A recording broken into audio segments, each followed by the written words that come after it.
It is important to note that when we read Deuteronomy 16, which is just a reiteration of Leviticus 23, you will see that the Passover feast and Feast of Tabernacles are specifically to be celebrated in the place where Yahuwah sets his name, which of course is the city of Jerusalem. Therefore, you cannot technically celebrate these holy days in the land of your captivity. However, if you wish to still participate in these holy days, it is more like a reenactment and not an actual celebration. And it is also optional, as there is no law that tells us that we must do Passover or Feast of Tabernacles in captivity. It must also be noted that if you do decide to reenact Passover, you should not roast the lamb, because that was a Passover sacrifice, which is only to be sacrificed in the city of Jerusalem. To sacrifice the Passover lamb outside of Jerusalem is a sin and is forbidden in Torah. So if you do decide to reenact Passover with your family, do not roast the lamb. However, the Sabbaths and Day of Atonement are days that Yah said we must do in all of our dwellings forever.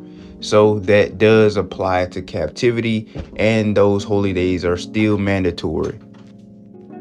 And Yahuwah spake unto Moshe, saying, Speak unto the children of Yasrael, and say unto them, Concerning the feast of Yahuwah, which you shall proclaim to be holy convocations, even these are my feasts. 6 days shall work be done, but the 7th day is the Sabbath of rest, and holy convocation. Ye shall do no work therein. It is the Sabbath of Yahuwah in all your dwellings. Currently, the Sabbath is Saturday.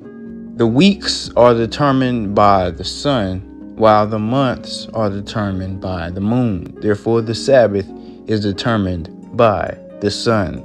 Just like every other holy day, we must use the signs of heaven to determine and to calculate the time in which they fall upon. The vernal equinox falls on March 20th this year and most other years as well. The vernal equinox is that one day of the year in spring where the day and the night are both equal lengths of time, exactly 12 hours each. The sun will rise directly in the east and set directly in the west on the vernal equinox. The Levitical priest would determine the day of the vernal equinox by placing a compass next to a sundial on a high hill at the end of the wintertime. And they'll go there every day until they notice the shadow from the sundial lining up perfectly east to west, parallel with the compass. Once it lines up perfectly, that means the sun is rising perfectly from the east. That is the vernal equinox. After that, the next new moon would be the beginning of the new month, when they all blow the trumpet and let all Israel know that New Year has begun. The vernal equinox is the beginning of spring. Anytime before the vernal equinox, you are technically still in wintertime. People think the new year has begun now. Right now, as I'm recording this video, it is March 6th, and it is not the new year. It is warm in many places, but it is still cold in many places as well in the northern hemisphere. In order for it to officially be spring, the entire hemisphere has to be warm and blooming. The vernal equinox is what determines the seasons as well as the weeks, which means the Sabbath day is determined by the sun, while the days of the month are determined by the moon. The sun determines some things, and the moon determines some things. March 20th, also known as the vernal equinox of the year, will begin the first day of the first week of spring. On the last day of the week, which will be March 26th, will be the first Sabbath of the spring, as well as the first Sabbath of the year. This year, if possible, take off work on Sundays, because Sundays are the true Sabbath day for the year of 2023 after March 20th. March 23rd, which was just a few days before that, is the first day of Abib, the first day of the year. On March 22nd at evening, the new moon will appear in the sky. And on March 23rd, we will celebrate the New Year's Day. This is the beginning of the month of Abib.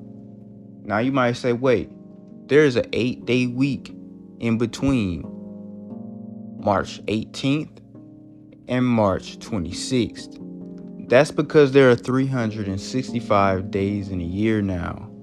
And 365 cannot divide equally into 7. Therefore, at the end of the year, there will have to be an 8-day week. Now, this is much better than the lunar Sabbath calculation, which has an 8-day week at the end of each month, which many of our people still believe is the most accurate Sabbath. If you read some of the early Hebrew literature, such as the Book of Enoch, you can clearly see that back then there were 364 days in a year, but now there are 365 days. The only way to explain that is by considering the fact that Joshua made the sun stand still for a whole daylight period, which would have added a whole nother day to the year and would cause an 8-day week at the end of the year. Leviticus 23:4. These are the feast of Yahuwah, even holy convocations, which you shall proclaim in their seasons. On the 14th day of the first month, at even, is Yahuwah's Passover. So when we do our calculations, that will put Passover on the evening of April 5th, verse 6. And on the 15th day of that same month is the feast of unleavened bread unto Yahuwah. 7 days ye must eat unleavened bread. So on the next day, April 6th, will be the beginning of unleavened bread, and you shall eat unleavened bread, no leavened bread at all, for a total of 7 days. So from the time period of April 6th through April 12th, you are to be eating only unleavened bread and absolutely no leavened bread. In fact, take all the leavened bread and leavening agents out of your house on that week. In the first day ye shall have an holy convocation. Ye shall do no servile work therein. So on the first day of Feast of Unleavened Bread, which is April 6th, you shall not be doing any servile work, which means you shall not do any work for money.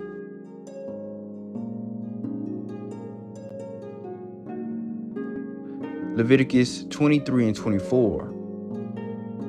Speak unto the children of Israel, saying, in the 7th month, in the first day of that month, ye shall have a Sabbath, a memorial of blowing of trumpets, and holy convocation. Ye shall do no servile work therein, but ye shall offer an offering made by fire unto Yahuwah. Obviously, we can't do any offerings in captivity. Ye shall do no servile work therein. This is memorial of trumpets, and it will fall on September 17th when you do your calculations. This is the first day of the 7th month. Verse 27. Also on the 10th day of the 7th month there shall be a day of atonement. It shall be a holy convocation unto you, and you shall afflict your souls, and ye shall do no work in that same day, for it is a day of atonement, to make atonement for you before Yahuwah your Allah. So as we can see, there is a day of atonement. It will be on the 10th day of the 7th month. When you do your calculations, that will put Day of Atonement on September 26th. From the evening of the 25th to the evening of the 26th. On that day you shall not eat anything or drink anything. You are to fast and make atonement for the sins of the year. Also, that day is a day of no work at all, whether it be servile work or work around the house. No work at all shall be done on Day of Atonement. Therefore, you shall take off work from your job on the day of September 26th. Leviticus 23 and 34. Speaking to the children of Israel, saying, the 15th day of the 7th month shall be the feast of tabernacles for 7 days unto Yahuwah. On the first day shall be a holy convocation. Ye shall do no servile work therein. 7 days ye shall offer an offering made by fire unto Yahuwah. Obviously, we can't do any offerings in captivity. On the 8th day shall be a holy convocation unto you, and ye shall offer an offering by fire unto Yahuwah. It is a solemn assembly, and ye shall do no servile work therein.